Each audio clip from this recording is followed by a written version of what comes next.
Hello, everybody, and welcome to Hit Cricket, your source for cricket analysis, commentary, and fun. I'm your host, Sean, joined by Rahul. Today, Nanish is not with us, but that's okay. He'll be joining us in some more videos in the future. But today, we're going to be talking about days one and two of the Border-Gavaskar Trophy between India and Australia. So, I'd first want to talk about the lineup choices because that puzzled a few. There was no Ashwin and there was no Jadeja, which shocked a lot of people. They opted for Washington Sundar, and they also gave the first cap to Nitish Kumar Reddy as well as Harshit Rana. So, Rahul, what do you think of those decisions? Well, before I comment on the lineup, I just want to say how happy I am with how the first 2 days has gone. I mean, like how dominant a position we're in. But going on to the lineup, I'm kind of stumped by excluding both Ashwin and Jadeja. I get going in with only one spinner in those Perth conditions where it's mainly favoring seamers, but you're leaving high quality options with a lot of experience in Australian conditions on the bench for a more inexperienced option. I know Washington Sundar's played in Australia. He's played some crucial knocks. He's taken wickets, but I feel Ashwin or Jadeja, one of those two is much more experienced and would have been a much better fit. Surely because of Ashwin's record against someone like a Steve Smith as well. And Jadeja is known for taking wickets on day four and day five. So that one stumped me a bit. Nitish Kumar Reddy, we talked about it in the preview as well. If he's going to get his debut, and rightfully so. I mean, he can bat at number seven, number eight. We saw that useful contribution he gave with the bat lower down the order, and he can give you a couple overs, although it wasn't shown. He can give you contribution as a fourth seamer and a solid number seven, number eight batter. So no brainer there. Harshit Rana, I don't really understand how he got fast tracked. I mean, apparently he had a viral fever until before the IPL deadline, and now Gambhir decides to put him in after KKR retained him. So seems a bit sus on my end there. But I mean, it's I don't know. I felt Akashdeep would have been better suitable for this pitch, especially with the bounce and the seaming conditions that were on offer. Akashdeep is someone who can exploit that really well. But kudos to Arshit Rana, he bowled well. I just feel Akashdeep would have been a more potent weapon in this pitch. Yeah, that makes sense to me. That's not to take away from how Harshit Rana played it. On day one, he took a crucial wicket of Travis Head. He was a little more expensive than Siraj and, of course, the GOAT, Jasprit Bumrah. But, And I you don't know know, what Padikal was doing in that lineup either, to be honest. I mean, he's hmm, like I don't know what has he shown to get a number three spot like immediately on the Australia tour. I think he hit one good innings against Australia A, but I mean there's so many other domestically talented players waiting in the wings. Like you got a Abhimanyu Ishwan who hasn't broken in yet, and he's been consistently hitting in domestic cricket. So just because he didn't perform in the Australia A games, you're gonna sideline him. I don't understand that for a guy who's been playing consistent domestic cricket and been rising up the ranks. Someone like a Sai Sudarshan played outstandingly well in the hmm. Australia A game, but didn't get a run. I don't know where Padikkal got fast tracked into. Yeah, that one was also a puzzling selection choice for me. Yeah, Sai Sudarshan, a very technically sound player. That could have been a very good for India on day one. And speaking of day one, uh, let's talk a little bit about it. As we know, India off the gate, they were batting. It was a struggle. A couple hours in, they were down at multiple wickets. Uh, the Australian pace bowlers were just causing havoc with all that pace and bounce in Perth. Uh, the controversy surrounding KL Rahul's dismissal. To me, it looked like the bat hit the pad. But Rahul, do you see anything different? Because I know a lot of Indian fans are complaining about that decision. See, I'm an India fan, obviously, but I don't know. On replay, that looked out to me because I mean, it's just you could see the bat and the pad together. I accept that, but I thought I saw a deviation after it Mm, left the bat. When it left, I thought I saw a deviation, so I thought it was an edge.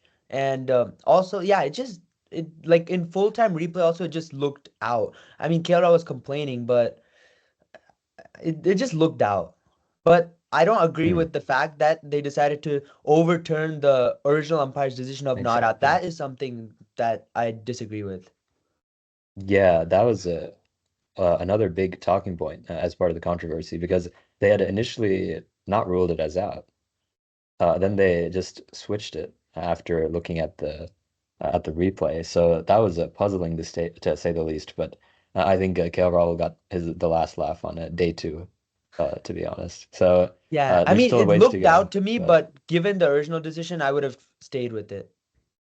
mm, So I that's fair absolutely, I don't enough. know, that was an absurd call by the third umpire. Even if it looks out, if you're not 100% sure, you should stick with the on-field umpire's decision. I mean, I am saying it looked out, but sticking with the on-field umpire's decision seems like the most righteous thing to do, and also giving the batter benefit of the doubt because if the batter gets out, then he doesn't have another chance, but the bowler gets another chance to get the guy out.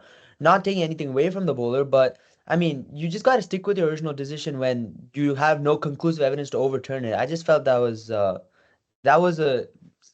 like a tricky call there, and I felt they could have stayed with the original decision, but it looked Hmm. out to me in real time. It's just I wouldn't have overturned it.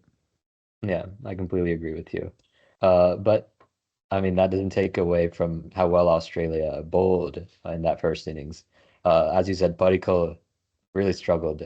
He did not score a run. He did not get off the mark. Out after 23 balls. Virat Kohli got out for 5 runs after 12 balls. Do you have any thoughts on his dismissal, as well as Dhruv Jurel and just the rest of the struggles of the Indian batting core? I mean, okay, I'll go from Yashasvi Jaiswal. I mean, in the first innings, I felt he should have tried to get his eye in more before going for a scoring shot. So I just feel he'll learn over time, and we saw how well he played on day two Hmm. as well. Yeah, we'll talk about that. KL Rahul, I know we talked about him, but I thought he showed fantastic application to bat that long, and he was leaving balls alone really well, putting away some of the loose ones. So I thought he played magnificently. Padika, I mean, he grinded it out, but unfortunately couldn't get a run to show for it, and also just got a good delivery. Kohli, I mean, I'm the biggest Virat Kohli fan, but honestly, I've that that innings, that snippet that I saw actually scared me because it didn't look like the Kohli of old. He didn't Hmm. look convincing at all. It didn't look like the lion I'm used to seeing. And I'm a Virat Kohli fan and I back him completely to turn this around, but he just didn't look that same old confident self. And even shots that he should be putting away, he just either found the fielder or just straight up missed it. So that was a bit disappointing to watch. And also again, playing at a ball that he can be leaving outside of that fourth stump, fifth stump line, the typical way he gets out. I just hope he turns it around, but that was really painful to watch. As far as Jurel is concerned, I mean, didn't really get enough balls either to make a judgment on him. He played well in the Australia A game though, so I think he should be given a run.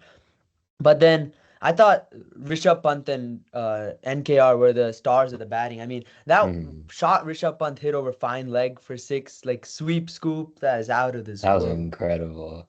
I don't know how he manages to play those kind of shots. It's just insane. I mean, only he can do it in the world. No one else can. He's just a special type of Hmm. player.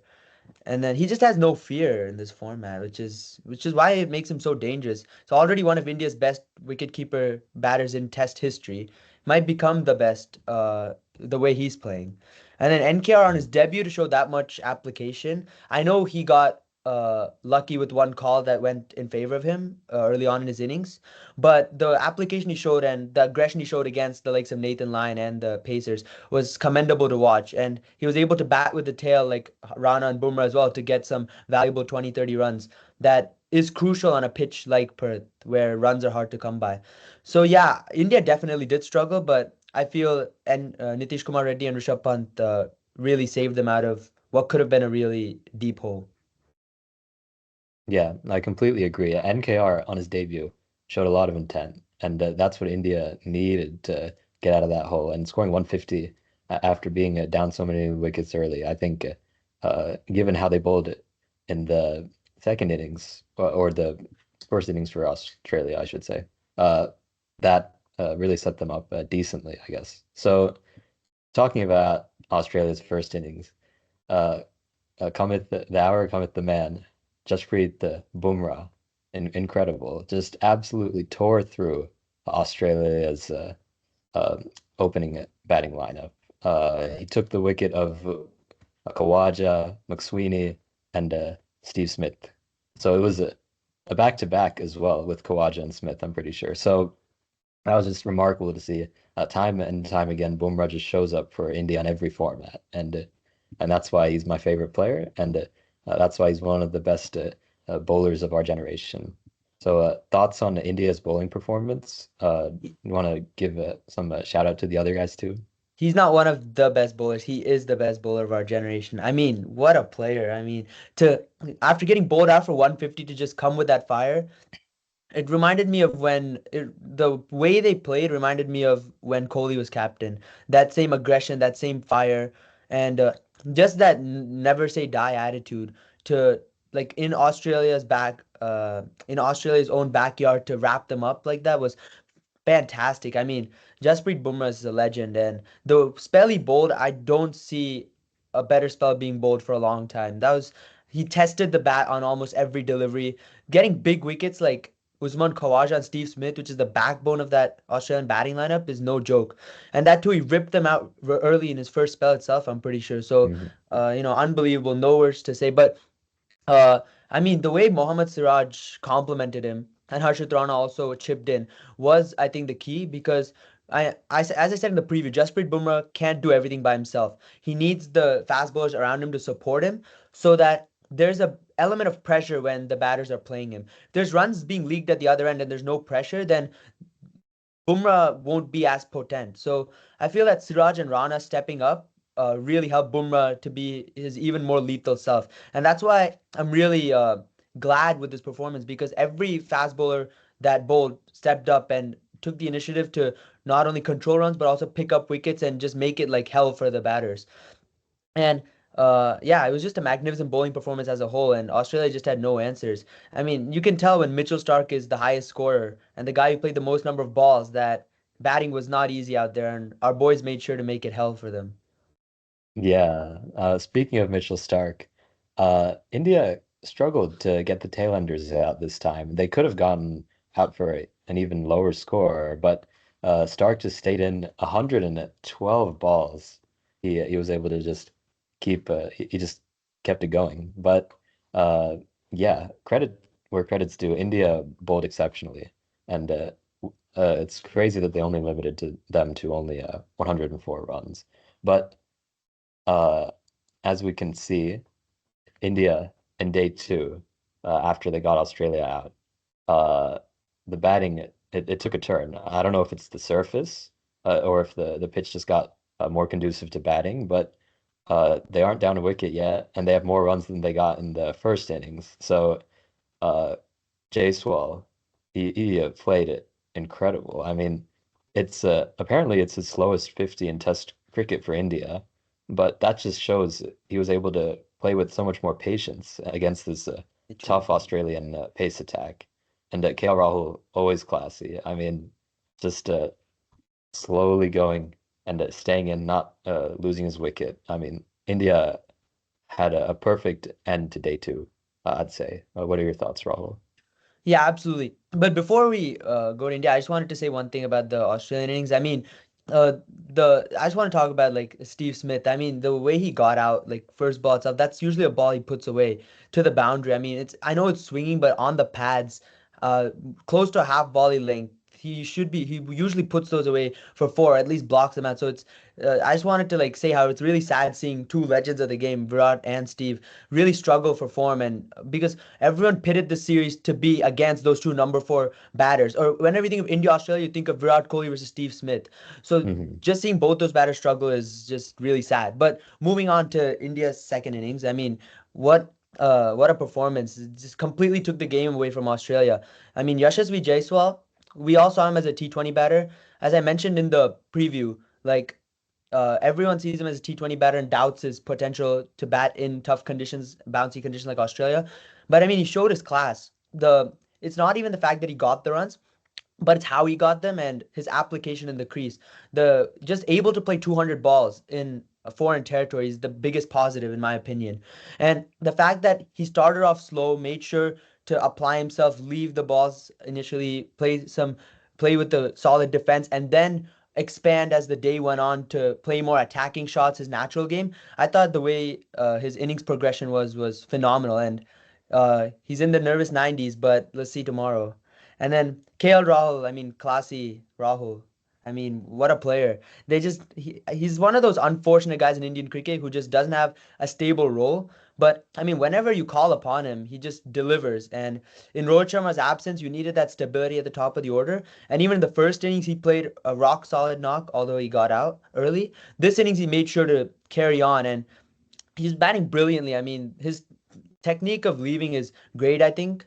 Uh, just because he drops the bat down if the ball is fuller. So if by chance the ball jags back, he has that bat to protect that as well. Mhm. So I feel in that way, he has a great technique and he's just suited to play on these bouncy pitches and his shot making just works here. And he's one of those guys who was also like a proper T20 player at one point in his career, but he's just adapted to playing tests around the world. And he's just been magnificent, and both these guys have applied themselves brilliantly.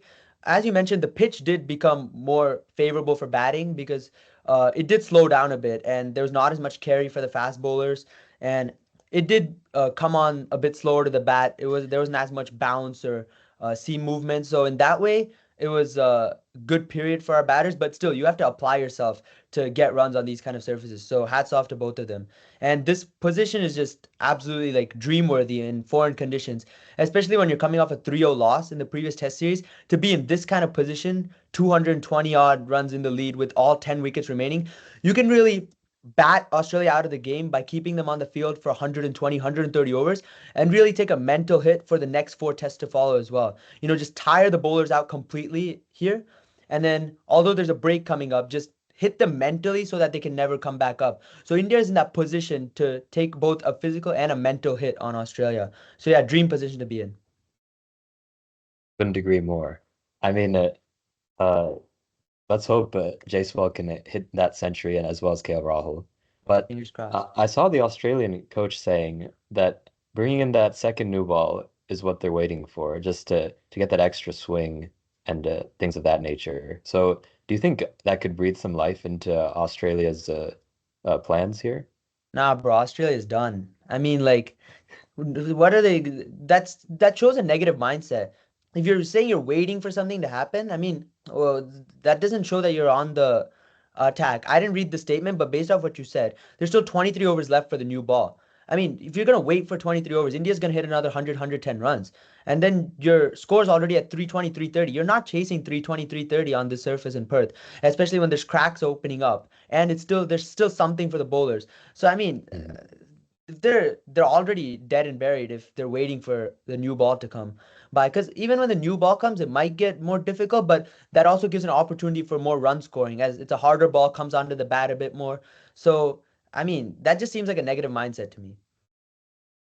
Yeah, that's a fair assessment.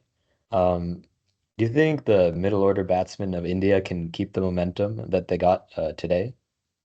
See, I think I'm not gonna like the regardless of the batters. I think if India gets another 150 runs, they've batted Australia out. I don't think Australia can chase 370. Their wildest imagination on this kind of wicket, which will get a bit harder on day four and day five, I think. So another 150 runs or 200 to just stretch it out. Uh, I'd say if Jaiswal and KL Rahul can bat on for another 10 overs in the morning at least, just to ease some of any nerves that could be there, I feel that would be great because then you got the likes of Padika who can apply himself and he's a stroke maker. Kohli's a stroke maker. Uh, then you got Rishabh Pant. He can take the game away in a session. Dhruv Jurel has batted well. Sundar, NKR, all these guys are capable batters, and I definitely think these guys can combine for 200 runs or 150 minimum. So in that way, I definitely think they're all capable, and we should see India coast to a lead of 400 plus, Yeah, barring let's some hope. miraculous change in the pitch again. Yeah, let's hope not that there won't be a big change there. But yeah, do you have any more thoughts on day three, as well as the upcoming days? Do you think Australia would look or is going to look a little better when batting this next go around? Maybe since the pitch is better, they might look a bit better, but I mean, their batting lineup is the same case as ours. Like, just everyone is out of form. So hopefully they don't get their big stars to click. But I just feel India's bowling, Jasprit Bumrah is just that one guy himself is enough to scare the batters. And I was only worried about Siraj and the other pacers supporting Bumrah so that they can all click together. And I saw enough on day one that they can support Bumrah. Bumrah doesn't have to be the only one doing something. Although in that last wicket partnership things didn't go perfectly as planned, I feel that these two are more than able to support Bumrah, and that confidence enough to tell me that these guys can definitely wrap Australia under 300 runs. So I think India is definitely going to take a 1-0 lead going into the next day-night match in Adelaide and set ourselves up for a chance at history and a miraculous entry into the World Test Championship finals. That would be insane. That would be so exciting for Indian Test cricket. But that's all for our review, as well as our day three preview. Stay tuned for our day four review and day five preview as well. So thank you guys so much for watching. And Rahul, if you have anything else, otherwise we'll sign off here. No, that's it. India's going 1-0 next time we Yes, meet. sir. Let's hope so. All right. Take care, guys. We'll see you next time.